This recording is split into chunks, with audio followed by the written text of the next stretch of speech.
Frozen সবজি দিয়ে হাতে মেখে খিচুড়ি, তাও হবে একেবারে ঝরঝরা, একটার সাথে আরেকটা লাগবে না। আসসালামু আলাইকুম, আমার ইউটিউব চ্যানেল আমি সুগৃহিণীতে সবাইকে ওয়েলকাম করছি। ভোর থেকেই কাজ শুরু, আর কাজ শুরুর আগে আমি আমার গাছের যত্ন করে নেই। বারান্দার গাছে পানি দেওয়া শেষ, আর এই গাছটায় প্রতিদিন পানি চেঞ্জ করা হয় না, ১-২ দিন পর পর করি। আর এদিকে বাচ্চাদের সেদিন অফ ডে ছিল, তারা ৩ জন একসাথে গল্প করতেছিল, মোবাইল দেখতেছিল, একটু ফুটেজ নিয়ে নিলাম।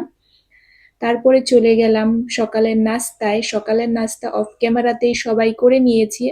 আর এটা হচ্ছে আমার নাস্তা। আমি আজকে নিয়েছিলাম দুধ চার সাথে মুড়ি।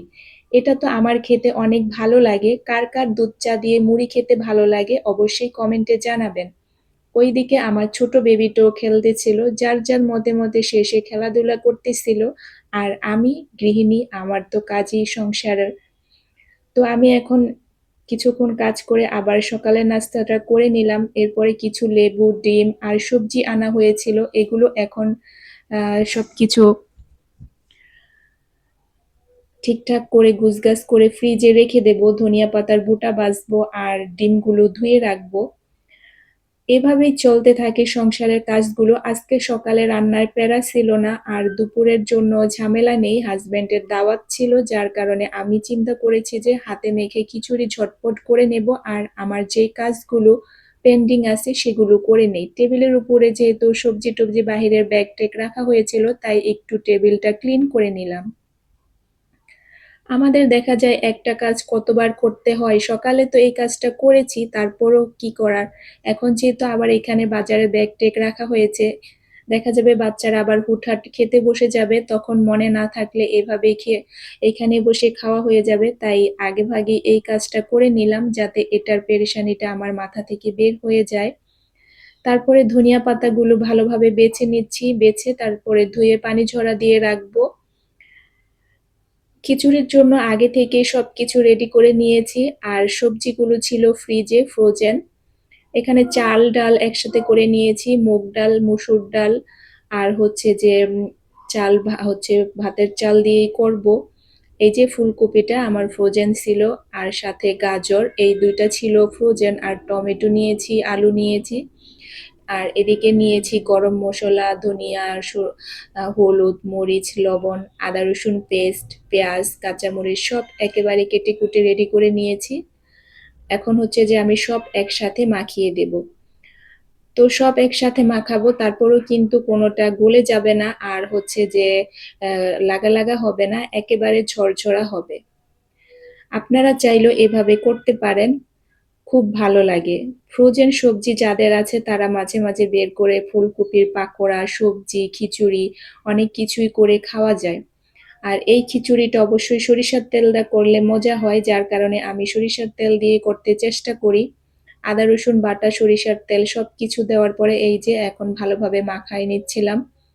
এইভাবে ভালোভাবে মাখিয়ে বসালে খিচুড়ির স্বাদ অনেক গুণ বেড়ে যায়। কে কে আমার মতো হাতে মেখে এভাবে খিচুড়ি রান্না করেন অবশ্যই কমেন্টে জানাবেন। আমি কিন্তু হাতে মেখেও করি, তারপর এভাবে মশলা কষিয়েও করি। আবার আরেকটা আছে চাল ডাল দিয়ে শুধু বসিয়ে দেই পানি দিয়ে, যেটা পাতলা খিচুড়ি। তারপরে যখন চাল ডাল সবজি সব ফুটে যায়, এরপরে একটা ফোড়ন দিয়ে দেই রসুন, বেশি করে রসুন পেঁয়াজ দিয়ে। তো এটা হচ্ছে যে আমি ঠান্ডা পানি দিয়ে বসিয়ে দিলাম। এখন চুলা ধরিয়ে দিলাম, এটা হতে থাক। আমি আরো অন্যান্য অনেক কাজ এতক্ষণে করে চলে এসেছি অফ ক্যামেরায়। ঘর ঝাড়ু দেওয়া, মপ করা, তারপর বাচ্চারা খেলতেছিল, এটা সেটা এদিক সেদিক ছিল, ওগুলো সব গুজগাছ করে রাখা। তো এই যে এগুলা যে আমি বসিয়েছিলাম, আর পানির পরিমাণটা হচ্ছে চালের ডবল দিয়েছি। সবজির জন্য আর এক্সট্রা করে দিতে হয়নি, ওই চালের ডবল যে পানি দিয়েছি এই যে। আর এরপরে কিন্তু আমি বেশি নাড়াচাড়া করিনি, বেশি নাড়াচাড়া করলে কিন্তু সবজি চাল সবই কিন্তু ভেঙে যাবে। ওই যে একবারে হাতে মেখে বসিয়েছিলাম, তারপরে একবার শুধু ওই যে ঢাকনাটা উঠিয়ে আপনাদের দেখানোর জন্য নাড়া দিয়েছিলাম, না হলে তখন না দিলেও হতো, শুধু এমনি হালকা একটু নাড়া দিয়েছিলাম। এরপরে একবারে যখন পানিটা টেনে এসেছে তারপরে নাড়া দিয়েছি। যদি বেশি নাড়াচাড়া করা হয় ফ্রোজেন সবজি তাহলে কিন্তু ভেঙে যাবে। তার জন্য সাবধান যে বারবার নাড়াচাড়া করা যাবে না। আমার খিচুড়ি কমপ্লিট। তারপরে চলে এসেছি খাবারের টেবিলে। এখন সবাইকে খাবারটা দিয়ে দিব। আর সাথে ছিল আগের গরুর মাংসের তরকারি, সেটাও আমি গরম করে নিয়েছি। আর সাথে থাকবে তো অবশ্যই খিচুড়ির সাথে আচার, যে আচারটা আমি নিজেই হাতে তৈরি করেছি। এখানে আম, রসুনের কোয়া, তারপরে কিছু বোম্বাই মরিচ দিয়েছিলাম। এই আচারটা দিয়ে খিচুড়ি খেতে অনেক মজা হয়। কার কি দিয়ে খিচুড়ি খেতে ভাল লাগে অবশ্যই কমেন্টে জানাতে পারেন। আমার কিন্তু খিচুড়ি খেতে আচার, তেল, ডিম ভাজা যে কোনো কিছু হলেও হয়, বা শুধু এমনি এমনিও খেতে পারি। খিচুড়িটা এতটাই ভালো লাগে। শুধু আমার না, আমার পরিবারের সবারই খিচুড়িটা অনেক বেশি পছন্দ। এই তো এখন আমি সবাইকে একটু একটু করে মানে এইগুলো খাবারগুলো, যেহেতু ছোট বাচ্চা, ওদের তো আর বেশি করে দিলে নষ্ট করে ফেলবে, যার কারণে ওদেরটা আগে আমি দিয়ে নিচ্ছিলাম। তারপরে ছোট বেবিকে খাইয়ে আমি খাবো। খাওয়া দাওয়া শেষ করে যে ধনিয়া পাতাগুলো আমি ধুয়ে রেখেছিলাম, এখন হচ্ছে সেগুলোকে কেটে বক্সে ভরে রেখে দেব। এভাবে ধুয়ে তারপরে বক্সে ভরে রেখে দিলে দেখা যায় যে রান্নার সময় ঝটপট শুধু ফ্রিজ থেকে বের করে দিয়ে দিলেই হয়। আর না হলে দেখা যায় এমনি রেখে দিলে আবার ধোও, তারপরে কাটো, এগুলো কিন্তু একটু ঝামেলার কাজ, যার কারণে দেখা যায় যে আমি এভাবেই করি। আর এভাবে রাখলে ধনিয়া পাতাটা কিন্তু নষ্টও হয় না। কাগজে বোঁটা সহ বা আধোয়া রেখে দিলে কিন্তু নষ্ট হয়ে যায় খুব বেশি দ্রুত, এভাবে সেটা আর হয় না। তো আমি চেষ্টা করি কিভাবে কি করলে অপচয় রোধ করা যায়, সংসারের জন্য একটু ভালো হয়, সেটাই চেষ্টা করি। একজন সুগৃহিণীর সেটাই করা উচিত, যেটা আমার মনে হয়। তো আমি সবসময় যেভাবে যা করলে অপচয় কম হয় সেটা করারই চেষ্টা করি।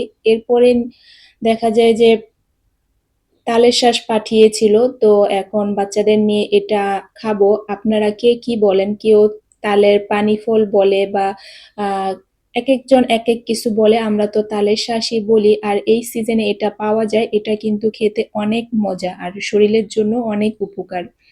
তো আমি তো এটা অনেক পছন্দ করি। এই সিজনে কয়েকবারই এগুলো খাওয়া হবে। এখন হচ্ছে যে এটাকে আমি ভালোভাবে ধুয়ে নিয়ে আসবো, তারপরে দেখাচ্ছি কিভাবে।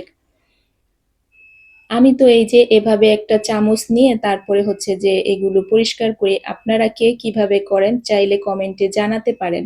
আর যারা এভাবে করেন না তারা অবশ্যই করে দেখবেন। এভাবে কিন্তু খুব দ্রুত আর সুন্দরভাবে ক্লিন হয়ে যায় চামচ দিয়ে করলে। তো এভাবেই তো আমি সবসময় করে থাকি। আর এই যে আমার ছোট ছানা, সে কিন্তু অলরেডি চলে এসেছে আমার মতো।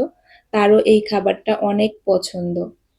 এটা বলতে না, সে ভাত ছাড়া অন্য ফল জাতীয় সবকিছুই পছন্দ করে। তবে এখন যেই ভেজালের যুগ, উম দেখা যায় যে ভেজাল ছাড়া ফল পাওয়াটা খুবই টাফ। ওই যে তার খেলনা বাটি নিয়ে সে চলে এসেছে। এখন হচ্ছে তাকে আমি বলছিলাম যে তুমি ধরো, কিন্তু সে ধরতে অনেক কষ্ট হচ্ছে। ধরতে পারছিল না। কারণ এগুলোতে একটু থাকে, যার কারণে তার একটু প্রবলেম হচ্ছিল। সে হা করে খেতে আসছিল। আমি তাকে বলতেছিলাম না তুমি হাত দিয়ে নাও। তো এই যে সে নিতে পারছিল না, অনেক করার পরে নিয়েছে। এরপরে হচ্ছে একেবারে আসর নামাজের পরে তো বাচ্চারা কোচিং এ চলে গিয়েছিল, আর আমি আর আমার ছোট ছানাটা ছিলাম। তো ওর জন্য হচ্ছে যে এখানে ওটস দুধ দিয়ে নিয়েছি, আর আমার জন্য দুধে একটু কফি আর বিস্কিট নিয়েছি সাথে। এখন আমি আর আমার ছোট বাচ্চা এটাই খাবো, কিন্তু সে তার টার্গেট রেখেছে বিস্কিটের দিকে, সে কফি দিয়ে বিস্কিট খাবে। তো কি করা, তাকে একটা বিস্কিট দিয়ে বললাম তুমি একটা খাও আর তোমার খাবারটা তুমি খেয়ে নাও। ওদিকে বাহিরে দেখা যায় সূর্য এখন ডুববে ডুববে এরকম একটা অবস্থা, আর হালকা বাতাস বইতেছিল। এই সময়টা খুব ভালো লাগে। আর যদি অনেক রোদ থাকে তাহলে কিন্তু অনেক খারাপ লাগে, এই সময়ে অনেক গরম লাগে।